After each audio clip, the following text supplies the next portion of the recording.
नमस्कार दोस्तों, स्वागत है आपका आज के मुख्य समाचार में, जिसमें सबसे पहली और बड़ी खबर में आपको बताएंगे कि यूक्रेन के संग जंग खत्म होने के बढ़े आसार। पीएम मोदी का दूत बनकर रूस के एनएसए से मिले अजीत डोभाल। खबर में आगे आपको बताएंगे कि राहुल गांधी के बयान पर सीएम योगी का हमला, जाति के नाम पर लड़ाने वाले क्या समझेंगे।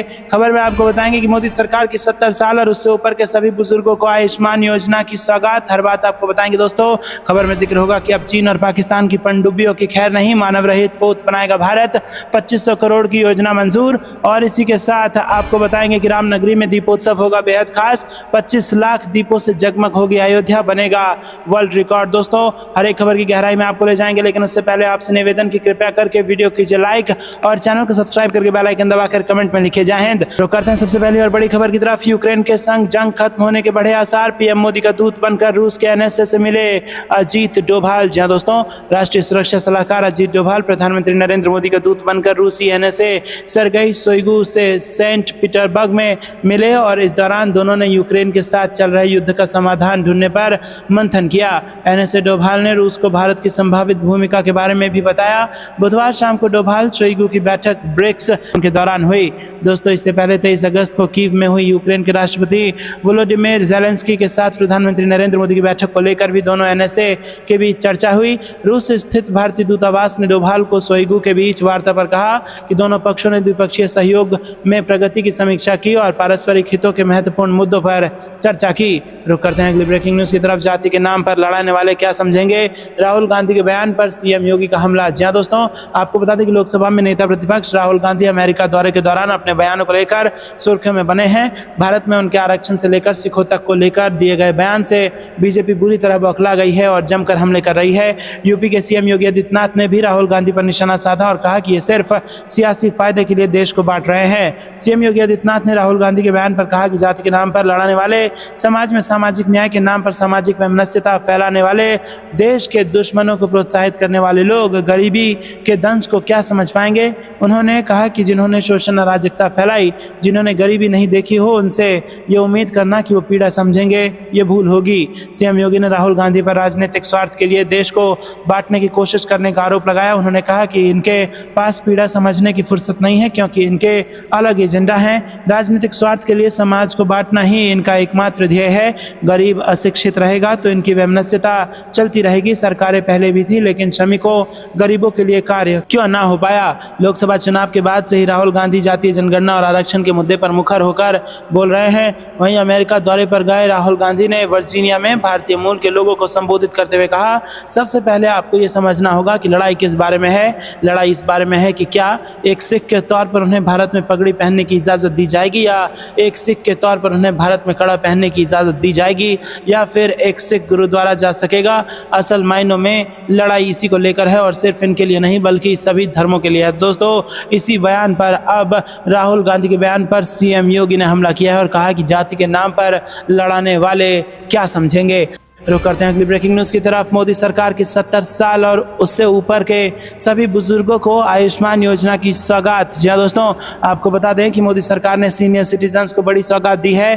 कैबिनेट ने आयुष्मान भारत प्रधानमंत्री जन आरोग्य योजना का विस्तार करते हुए 70 साल या उससे ज़्यादा उम्र के सभी बुजुर्गों को 5 लाख रुपये का हेल्थ कवर देने को मंजूरी दे दी है। आखिर इससे बुजुर्गों को कैसे फ़ायदा होगा, ये योजना कैसे काम करेगी। अगर किसी के पास पहले से कोई हेल्थ कवर है तब क्या होगा। अगर बुजुर्ग का परिवार पहले से ही आयुष्मान भारत के तहत कवर है तो उस स्थिति में क्या होगा। इस सारे सवालों का जवाब आ चुका है, लेकिन सबसे पहले सरकार के इस कदम की जो अहमियत है वो जान लीजिए। दोस्तों, आज के दौर में खुशकिस्मत वो है जो गंभीर बीमारियों से बचा हुआ है, जिसका परिवार इससे बचा हुआ है। वजह है इलाज का महंगा होना, और इतना महंगा कि अच्छे अच्छे परिवारों को गरीबी में ढकेल सकता है। मोदी सरकार ने जब दुनिया के सबसे बड़े public health insurance scheme Ayushman Bharat प्रधानमंत्री जन आरोग्य योजना को लॉन्च किया तो ये गरीब और मध्यम वर्ग के लिए एक बड़ी सौगात थी। और इसके तहत योजना के दायरे में आने वाले परिवारों को सालाना 5 लाख रुपए का हेल्थ कवर मिलता है। अभी देश के 12.34 करोड़ परिवार के 55 करोड़ लोग इसके दायरे में हैं और अब सरकार ने इसका दायरा बढ़ाते हुए 70 वर्ष से ऊपर के सभी बुजुर्गों को इसमें शामिल कर दिया है। भले ही उनकी आर्थिक स्थिति जो भी हो, अब इसे लेकर उन सवालों के जवाब जो आपके जहन में आ सकते हैं वो ये है कि किसको मिलेगा लाभ। तो दोस्तों, 70 वर्ष और उससे अधिक उम्र के सभी सीनियर सिटीजन्स को इसका लाभ मिलेगा। कितने लोगों को लाभ मिलेगा का जवाब यह है कि करीब 6 करोड़ सीनियर सिटीजन्स को इसका फायदा मिलेगा। और दोस्तों, अगर बुजुर्ग का परिवार अगर पहले से आयुष्मान योजना में कवर हो तो क्या होगा, तो ऐसी स्थिति में बुजुर्ग को 5 लाख रुपए का अतिरिक्त टॉपअप मिलेगा। अगर किसी परिवार में एक से ज्यादा बुजुर्ग हो जो 70 साल से ऊपर हो तो उस स्थिति में उन्हें 5 लाख रुपए का हेल्थ इंश्योरेंस जो है वो शेयर करना होगा। तो दोस्तों, यहाँ पर तमाम जो हमने आपको डिटेल्स बताई जो मोदी सरकार के 70 साल और उससे ऊपर के बुजुर्गों को आयुष्मान योजना की जो सौगात आई है उससे जुड़ी खबर हमने आपको बताई। वीडियो को लाइक जरूर कीजिएगा। रुक करते हैं अगली ब्रेकिंग न्यूज की तरफ। अब चीन और पाकिस्तान की पनडुब्बियों की खैर नहीं, मानव रहित पोत बनाएगा भारत। 2500 करोड़ की योजना को कर दिया मंजूर। जी हाँ दोस्तों, मानव रहित युद्ध के बढ़ते चलन के बीच रक्षा मंत्रालय ने भारतीय नौसेना की मानव रहित जलमग्न पोतों के निर्माण की 2500 करोड़ रुपए से अधिक की योजना को मंजूरी दे दी है। मंत्रालय में हाल में हुई उच्च स्तरीय बैठक में 100 टन के इन पोतों के निर्माण को स्वीकृति प्रदान की गई है।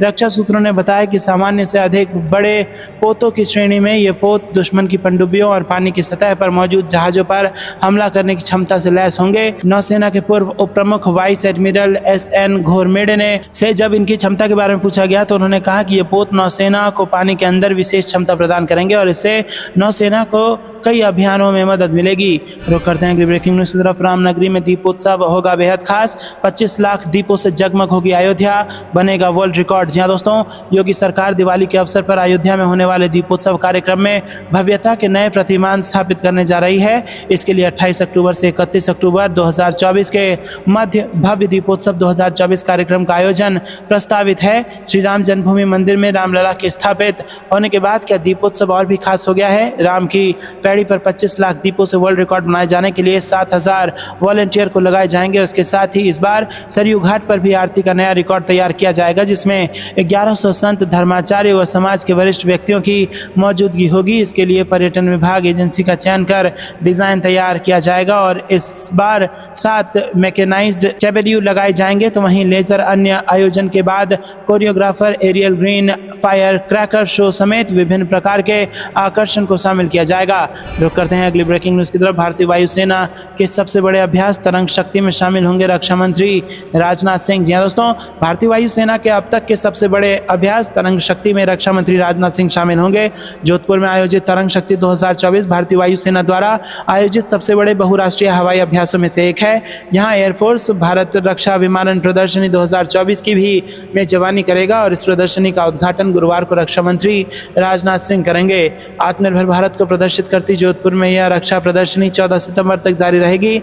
भारत रक्षा विमानन प्रदर्शनी के इस संस्करण में उद्योग जगत की बड़ी भागीदारी होगी और इस अवसर पर रक्षा उत्पादों और प्रौद्योगिकियों की एक विस्तृत श्रृंखला का प्रदर्शन किया जाएगा।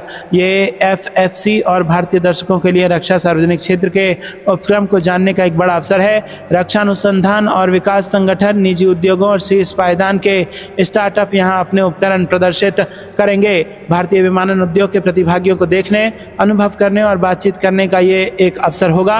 रुक करते हैं अगली ब्रेकिंग न्यूज की तरफ। मोदी सरकार का बड़ा फैसला, इलेक्ट्रिक वाहनों को बढ़ावा देने के लिए PM ई-ड्राइव स्कीम घोषित, मिलेगी सब्सिडी। जी हाँ दोस्तों, वायु प्रदूषण से निपटने और इलेक्ट्रिकल वाहनों की बिक्री को प्रोत्साहित करने के लिए केंद्र सरकार ने PM ई-ड्राइव नाम से एक नई स्कीम घोषित की है जिसमें इलेक्ट्रिक ट्रक, टेम्पो और दोपहिया वाहनों को खरीदने पर फेम 1 और फेम 2 की तरह सब्सिडी भी मिलेगी और इसके साथ ही इस स्कीम के तहत देश भर के 88,500 स्थानों पर नए इलेक्ट्रिक चार्जिंग स्टेशन भी स्थापित किए जाएंगे। कैबिनेट ने इसके साथ ही ग्रामीण क्षेत्रों में 62,500 किलोमीटर लंबी नई सड़कें भी बनाने को भी मंजूरी दे दी है।